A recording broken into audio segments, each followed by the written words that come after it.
Bismillahirrahmanirrahim. Assalamualaikum warahmatullahi wabarakatuh. Berjumpa lagi dalam video kali ini tentang fadilah surat Al-Ikhlas, surat ke-112 di dalam Al-Quran. Mari kita lihat apa saja fadilah dan keutamaan dari surat Al-Ikhlas. Rasulullah Shallallahu Alaihi Wasallam bersabda, barang siapa membaca surat Al-Ikhlas waktu sakit sehingga dia meninggal dunia, maka dia tidak akan membusuk di dalam kuburnya, akan selamat dia dari kesempitan kuburnya, dan para malaikat akan membawanya dengan sayap mereka melintasi titian Shiratul Mustaqim lalu menuju ke surga. Demikian diterangkan dalam Tafsiratul Qurtubi. Selanjutnya, Rasulullah Shallallahu Alaihi Wasallam pernah bertanya sebuah teka-teki kepada umatnya, siapakah di antara kalian yang dapat menghatamkan Al-Quran dalam jangka yang singkat? Tiada seorang dari sahabat yang menjawab. Malah Sayyidina Umar bin Khattab radhiyallahu anhu mengatakan bahwa mustahil untuk menghatamkan Al-Quran begitu cepat.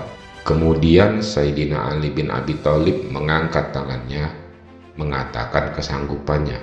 Sayyidina Umar berkata kepada Sayyidina Ali bahwa Sayyidina Ali yang masih muda pada waktu itu mungkin tidak tahu apa yang dikatakannya. Kemudian Sayyidina Ali bin Abi Thalib membaca surat Al-Ikhlas 3 kali. Rasulullah Shallallahu Alaihi Wasallam menjawab dengan mengatakan bahwa Sayyidina Ali bin Abi Thalib benar.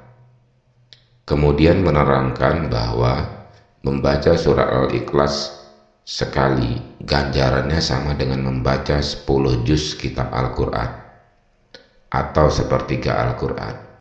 Jika membaca surat Al-Ikhlas sebanyak 3 kali khatam Al-Quran, karena dengan membaca sebanyak 3 kali sama seperti dengan membaca 30 juz Al-Quran. Di riwayat yang lain dikatakan keutamaan mengamalkan surat Al-Ikhlas dari Ibnu Abbas radhiyallahu anhu bahwa Rasulullah Shallallahu Alaihi Wasallam telah bersabda, ketika saya melakukan perjalanan Isra Mi'raj, saya telah melihat ars di atas 360.000 sendi, dan jarak antara satu sendi ke satu sendi ialah 300.000 tahun perjalanan. Pada setiap sendi itu terdapat padang Sahara sebanyak 120.000, dan luasnya setiap satu padang Sahara itu seluas dari timur hingga ke barat. Pada setiap padang Sahara itu terdapat 80 malaikat, yang mana kesemuanya membaca surat Al-Ikhlas. Setelah mereka selesai membaca surat Al-Ikhlas, maka berkata mereka, wahai Tuhan kami, sesungguhnya pahala dari bacaan kami ini kami berikan kepada orang yang membaca surat Al-Ikhlas, baik ia lelaki maupun perempuan. Di riwayat yang lain dikatakan membaca surat Al-Ikhlas memperoleh pahala seperti membaca kitab Jabur, Taurat, Injil, dan Al-Quran. Di riwayat yang lain lagi bersabda Rasulullah Shallallahu Alaihi Wasallam, demi Allah yang jiwaku di tangannya, sesungguhnya Qul huwallahu ahad itu tertulis di sayap malaikat Jibril alaihi salam. Allahus Samad itu tertulis di sayap malaikat Mikail alaihi salam. Lam yalid wa lam yulad tertulis pada sayap malaikat Ijrail alaihi salam. Walam yakul lahu kufuwan ahad tertulis pada sayap malaikat Israfil alaihi salam. Qul huwallahu ahad itu tertulis di dahinya Abu Bakar As-Siddiq radhiyallahu anhu. Allahus Samad itu tertulis di dahinya Umar bin Khattab radhiyallahu anhu. Lam yalid wa lam yulad tertulis di dahinya Utsman bin Affan radhiyallahu anhu. Walam yakul lahu kufuwan ahad, tertulis di dahinya Ali bin Abi Thalib, diambil dari kitab Hayatun Qulub. Hadis-hadis tentang surat Al-Ikhlas yang lain, salah satunya dari Aisyah radhiyallahu anhu, bahwasanya Nabi Muhammad sallallahu alaihi wasallam pernah mengutus seorang sahabat dalam sebuah pertempuran. Lalu dia mengimami sholat dan selalu membaca surat Al-Ikhlas. Tatkala mereka kembali dari pertempuran, mereka adukan hal tersebut kepada Rasul. Beliau bersabda, "Tanyakan kepadanya, apa yang melatar belakangi dia berbuat seperti itu?" Kemudian mereka pun menanyakan. Lalu yang ditanya pun menjawab, "Karena sesungguhnya surat Al-Ikhlas itu mengandung sifat yang dimiliki oleh Ar-Rahman, dan aku suka untuk membacanya." Maka Nabi Muhammad sallallahu alaihi wasallam bersabda, "Kabarkan kepadanya bahwa Allah Subhanahu wa taala mencintainya." Dari hadis riwayat Al-Bukhari nomor 7375. Dari Abu Hurairah radhiyallahu anhu, beliau berkata, "Aku pernah bersama Rasulullah Muhammad sallallahu alaihi wasallam, dan di saat itu beliau mendengar seseorang membaca Al-Ikhlas. Lalu beliau bersabda, 'Dia telah mendapatkannya.' Abu Hurairah bertanya, 'Mendapatkan apa wahai Rasulullah?' Beliau menjawab, 'Al-Jannah.'" Hadis riwayat At-Tirmidzi. Dalam hadis yang lain beliau bersabda, "Kecintaanmu terhadap surat Al-Ikhlas memasukimu ke dalam Al-Jannah." Dari hadis riwayat Al-Imam Bukhari. Jadi begitu banyak fadilah dan keutamaan surat Al-Ikhlas. Tapi pada prakteknya banyak kita melihat orang mengamalkan surat Al-Ikhlas dengan hajat-hajat tertentu, dengan tujuan-tujuan tertentu, karena sedang mengalami kesulitan dan lain-lain.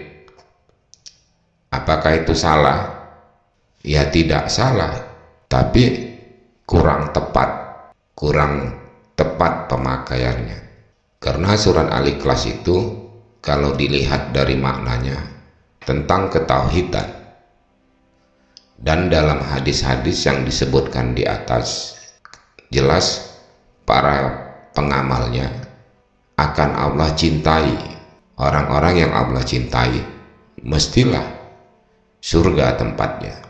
Dan mereka membaca itu karena kecintaannya kepada Allah, bukan kecintaannya kepada dunia.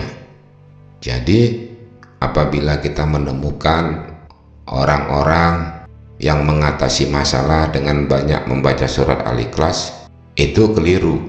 Tapi kalau dia membaca surat Al-Ikhlas karena mengharapkan kecintaan dari Allah Subhanahu wa taala, itu baru benar. Karena kecintaan dari Allah Subhanahu wa taala padanya, maka dilapangkanlah dadanya, diringankan beban di punggungnya. Setelah memahami makna di atas, apakah kita tidak ingin menjadi yang Allah cintai? Kalau kita ingin menjadi orang yang Allah cintai, sudah terbuka jalan. Banyak mengamalkan surat Al-Ikhlas. Bagaimana mengamalkannya? Apakah dibaca berulang-ulang beribu-ribu kali? Ini poin yang paling penting di dalam mengamalkan surat Al-Ikhlas. Dikatakan bahwa membaca satu kali surat Al-Ikhlas seperti membaca 10 juz Al-Quran. 10 juz Al-Quran itu sepertiga dari 30 juz Al-Quran. Jadi bisa dipahami bahwa makna dalam Al-Quran adalah pandangan dari surat Al-Ikhlas. Jadi intinya surat Al-Ikhlas itu mengajarkan kepada kita cara memandang makna-makna di dalam ayat-ayat Al-Quran. Kita ambil satu contoh, Allahus Samad, Allah tempat bergantung segala sesuatu. Nanti teman-teman semua bisa lihat di Al-Quran bahwa Al-Quran itu selalu mengingatkan berulang-ulang, hanya kepada Allah lah engkau berharap, hanya kepada Allah lah engkau memohon pertolongan. Bahkan ada di dalam Al-Quran dikatakan harta-hartamu tidak bisa menjadi penolong bagimu. Nah, kalau kita pada suatu saat tiba-tiba diberi kemudahan oleh Allah, diberi kelebihan harta, diberi kelebihan rezeki, terus hati kita merasa tenang, ini suatu hal yang kurang baik. Seolah-olah harta duniawi itulah yang membuat kita tenang. Kita sudah menggantikan, padahal hati yang tenang itu sudah dikatakan di dalam surat Hud, ingatlah Allah, hati menjadi tenang. Hanya mengingat Allah, hati menjadi tenang. Coba direnungi, kalau kita tiba-tiba dapat kemudahan rezeki yang besar, hati kita menjadi tenang. Apa kalau sudah mendapat rezeki yang besar, harta yang berlimpah, tidak bisa musibah menghampiri kita? Apakah bisa mereka menjadi penolong? Dalam kondisi seperti itu saja kita sudah menciptakan berhala-berhala baru di hati kita. Itulah yang membuat tidak datangnya kecintaan Allah pada diri kita, karena mensekutukannya di dalam nikmat yang Dia berikan. Jadi mari sama-sama kita membiasakan mengamalkan surat Al-Ikhlas di dalam pandangan kehidupan kita sehari-hari dan juga di dalam ritual ibadah. Misalnya sehabis sholat dibacakan surat Al-Ikhlas supaya kita tergolong orang-orang yang Allah cintai. Sampai di sini dulu kajian tentang fadilah surat Al-Ikhlas. Masih banyak fadilah-fadilah yang lain, hikmah-hikmah yang lain di dalam surat Al-Ikhlas akan kita bahas dalam video selanjutnya. Assalamualaikum warahmatullahi wabarakatuh.